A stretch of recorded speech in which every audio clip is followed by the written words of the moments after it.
সবাইকে আন্তরিক শুভেচ্ছা। আশা করি আপনারা সকলেই ভালো আছেন।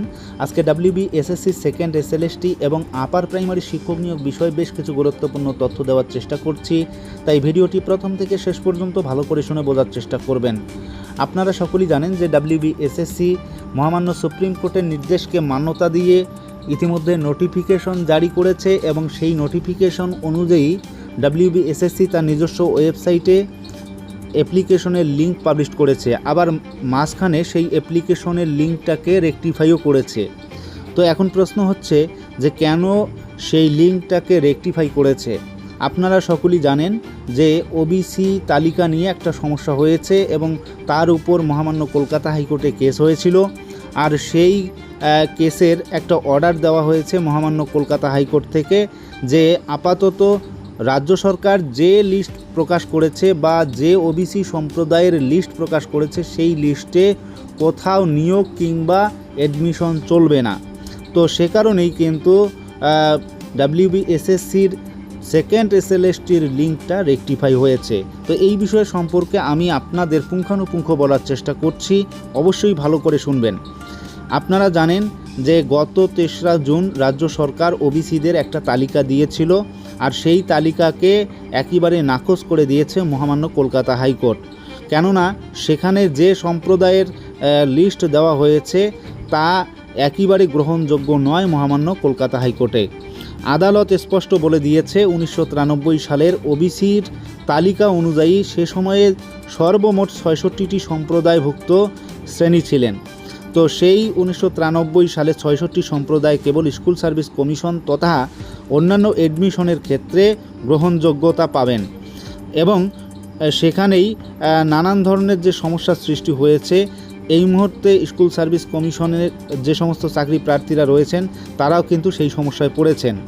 তো ইতিমধ্যে আপনারা জানেন যে 2012 সালে ওবিসি তালিকায় যে সমস্ত A এবং B ক্যাটাগরির বৈধ সার্টিফিকেটধারী ক্যান্ডিডেট রয়েছেন তারাই কিন্তু আপাতত এলিজেবল এবং তারা ফর্ম পূরণ করতে পারবেন, তাতে অসুবিধা হবে না।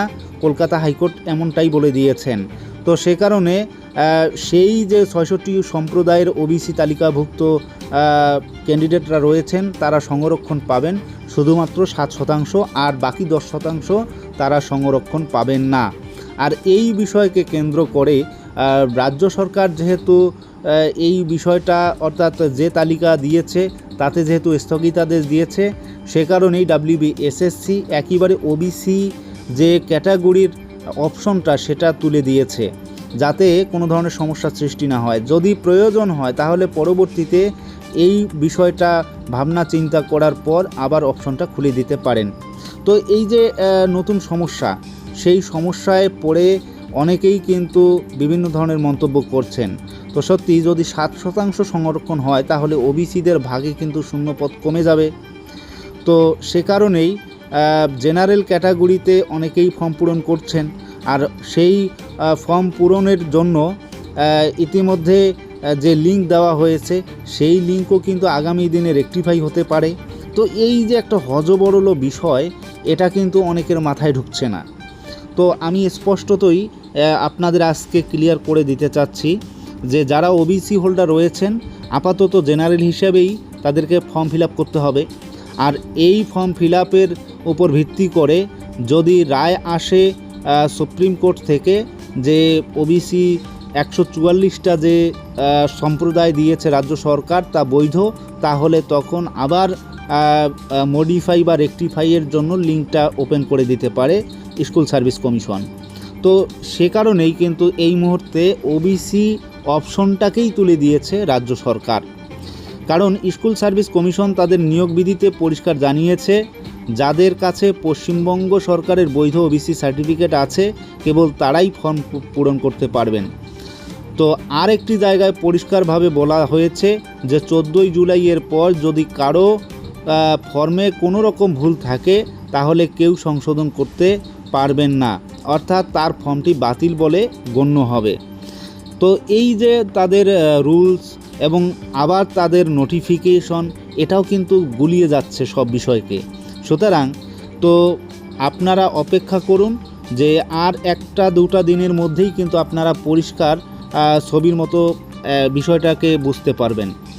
তো যা হোক, 2016 সালে যারা স্কুল সার্ভিস কমিশন পরীক্ষা দিয়েছিলেন কিন্তু সফল হননি, তাদের বয়স 40 পেরিয়ে গেলেও আর তারা যে তালিকায় ভুক্ত ছিলেন তার উপর ভিত্তি করে ফর্ম পূরণ করতে পারেন।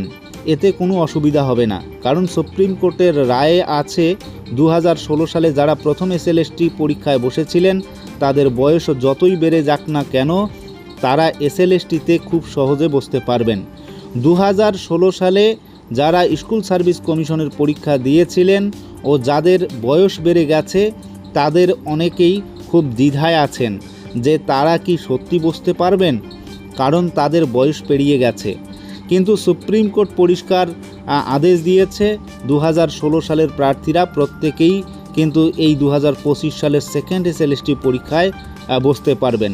আর স্কুল সার্ভিস কমিশন নিয়োগ বিধির এক জায়গায় সুপ্রিম কোর্টের কেস নম্বর লিখে তা পরিষ্কার করে দিয়েছে।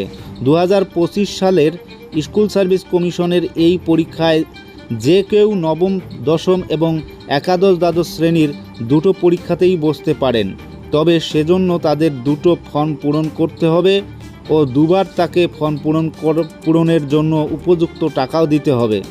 তো অনেকের মধ্যে আরেক সংশয় দেখা দিয়েছে যে একই বিষয়ে নবম, দশম ও একাদশ, দ্বাদশের শিক্ষক শিক্ষিকা পদে কি বসতে পারেন? কেউ এই বিষয়ে একাদশ, দ্বাদশ, নবম, দশম শ্রেণীর পরীক্ষায় বসতে পারবেন কি না এই বিষয়ে আমি আপনাদের ক্লিয়ার করে বলার চেষ্টা করছি। আপনারা ধরুন যে নবম এবং দশম শ্রেণীর নবম, দশম এবং একাদশ, দ্বাদশ দুটোতেই ক্লিক করেছেন। তো যদি একই দিনে পরীক্ষা হয় তাহলে অবশ্যই আপনারা যে কোনো একটাতে বসতে পারবেন। আর যদি আলাদা আলাদা দিনে পরীক্ষা হয় তাহলে শুধুমাত্র এই যে আপনারা একটা ফর্মেই দুটো ক্লিক করে রাখছেন তাহলে একটাতেই বসতে পারবেন। হয়তো বিষয়টা বুঝতে পারলেন না, আবারও আপনাদের ক্লিয়ার করার চেষ্টা করছি। যে ধরুন আপনারা নবম, দশম, একাদশ, দ্বাদশ দুটোতেই আপনারা ক্লিক করে একটা অ্যাডমিট কার্ড পেয়ে গেলেন। তো সেই অ্যাডমিট কার্ড দিয়ে আপনারা যে কোনো একটাতে বসতে পারবেন। আর যদি আপনারা আলাদা আলাদা ফর্ম পূরণ করেন তাহলে আপনারা তখন আলাদা আলাদা যদি পরীক্ষা হয় তাহলে দুটোতেই বসতে পারবেন। এটা হলো বিষয়। তো এই বিষয় নিয়ে অনেকেই বিভিন্ন দ্বিধায় আছেন। তো আপনারা চেষ্টা করবেন যে যদি দুটো ফর্ম ফিল আপ করেন তো দুটো ফর্ম ফিল আপ করে রাখতে পারেন। ধরুন যে একটাতে 9, 10, 11, 12 দিয়ে আলাদা মোবাইল নাম্বার এবং আলাদা ইমেল আইডি দিয়ে একটা ফর্ম ফিল আপ করলেন। আবার দেখা গেল যে আর একটাতে আপনারা নবম, দশম, একাদশ, দ্বাদশ সেখানে আলাদা একটা মোবাইল নাম্বার এবং ইমেল আইডি দিয়ে সেখানে আপনারা লগ ইন করে ফর্মটা ফিল আপ করলেন। তো সেক্ষেত্রে আপনারা আপনাদের খেয়াল খুশি মতো যে কোনো পরীক্ষায় বসতে পারেন যদি কিনা আপনাদের সেই পরীক্ষাগুলো আলাদা আলাদা দিনে হয়, অর্থাৎ 11, 12 আলাদা এবং 9, 10 আলাদা দিনে। তবে এই জায়গায় একটা সমস্যা হতে পারে যে আপনাদের ডেট অফ বার্থ যদি ম্যাচ হয়ে যায় তখন হয়তোবা দ্বিতীয় যে ফর্ম ফিল আপটা করবেন সেটাতে সাবমিট নাও হতে পারে। সে কারণে আপনারা প্রথমে চেষ্টা করবেন যে প্রথমেই 11, 12 এবং 9, 10 দুটোতেই টিকমার্ক দেওয়ার। তো যা হোক, এই হচ্ছে সবথেকে গুরুত্বপূর্ণ আজকের এই বিষয়। তো এই বিষয় সম্পর্কে আমি আপনাদের সবথেকে খুব কম সময়ে আরও বেশ কিছু তথ্য দেওয়ার চেষ্টা করছি। এই ওবিসি সম্প্রদায়ভুক্ত নিয়ে যে রাজ্য সরকার চাকরি প্রার্থীদের বিজ্ঞপ্তি দিয়েছে সেটা কিন্তু সুরাহা করতে এখনও পর্যন্ত পারেনি। তাহলে ওবিসি সম্প্রদায়ভুক্ত চাকরি প্রার্থীরা কি ফর্ম পূরণ করবেন? এই প্রশ্ন সকলের মুখে রয়েছে। এজন্য জুলাই মাসের প্রথম সপ্তাহ পর্যন্ত অপেক্ষা করতে হবে। কারণ রাজ্য সরকার যদি কোনো বিজ্ঞপ্তি দিয়ে কিছুটা সুরাহা করে, আর না হলে যাদের 2012 সালের আগে ওবিসি সার্টিফিকেট আছে তারা সেই বৈধ ওবিসি সার্টিফিকেট দিয়ে ফর্ম পূরণ করতে পারেন। এমনকি যাদের কেন্দ্রীয় সরকারের ওবিসি তালিকাভুক্ত সার্টিফিকেট আছে তারাও ফর্ম পূরণ করতে পারেন। আর যাদের সেই ফর্মটা নেই, অর্থাৎ সার্টিফিকেট নেই, ওবিসি সার্টিফিকেট, তো তারা কিন্তু বসতে পারবেন না। তো যা হোক, বসতে পারবেন না বলতে ওবিসিএ টিকমার্ক দিয়েও কিন্তু আপনাদের যে প্রায়োরিটি সেটা পাবেন না। তো আরেকটি কথা বলা খুবই দরকার, যে শিক্ষকতার অভিজ্ঞতার উপর যে 10 নম্বর আছে, সেই অভিজ্ঞতাটা ঠিক কিসের উপর থাকতে হবে তা নিয়ে অনেকের মধ্যে সংশয়ের সৃষ্টি হয়েছে।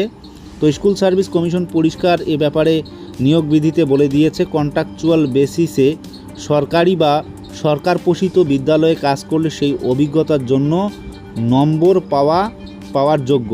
তাহলে যারা পার্ট টাইম বা প্যারা টিচার তারা কি বসতে পারবেন, এই প্রশ্নটাও অনেকের মধ্যে রয়েছে। যারা যে কোনো বিদ্যালয়ের সঙ্গে যুক্ত, যদি সেটি সরকার পোষিত হয়, তাহলে তিনি সেই স্কুলের ম্যানেজিং কমিটি তথা প্রধান শিক্ষক বা শিক্ষিকার কাছ থেকে অভিজ্ঞতার সার্টিফিকেট নিয়ে তা জমা দিতে পারেন।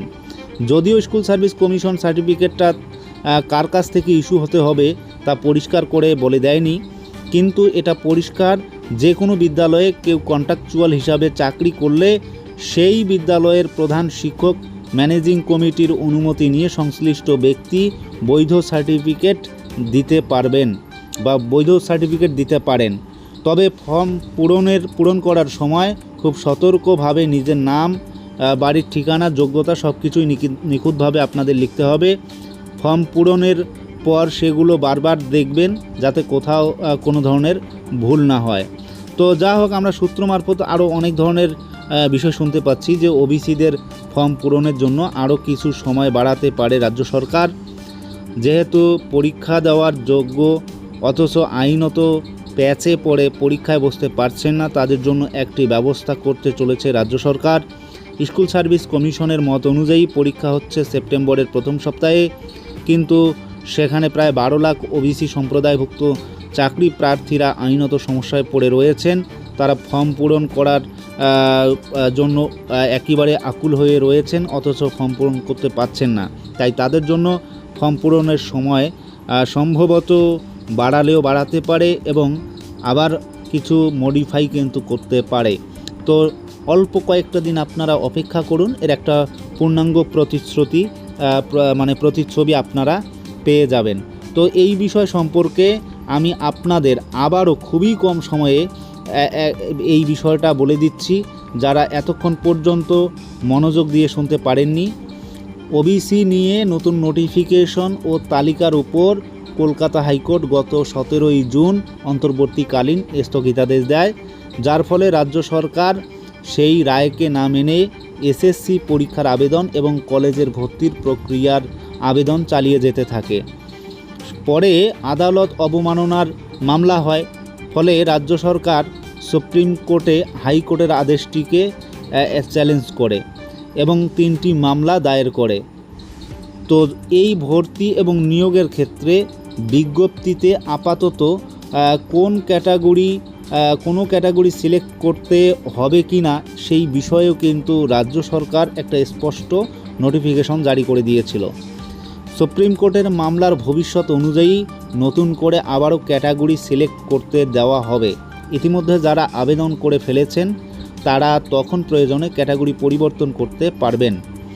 তো গত দিনের যে মহামান্য কলকাতা হাইকোর্টে আদালত অবমাননার মামলাটা উঠেছিল, সেখানে বিচারপতিরা এই বিষয়গুলোকে ভালোভাবে অনুধাবন করে যেটা বলেছিলেন যে প্রসেস চললেও মেরিট লিস্ট প্রকাশ, ভর্তি এবং নিয়োগ এখনই করা যাবে না যতক্ষণ না পর্যন্ত রায় আসে।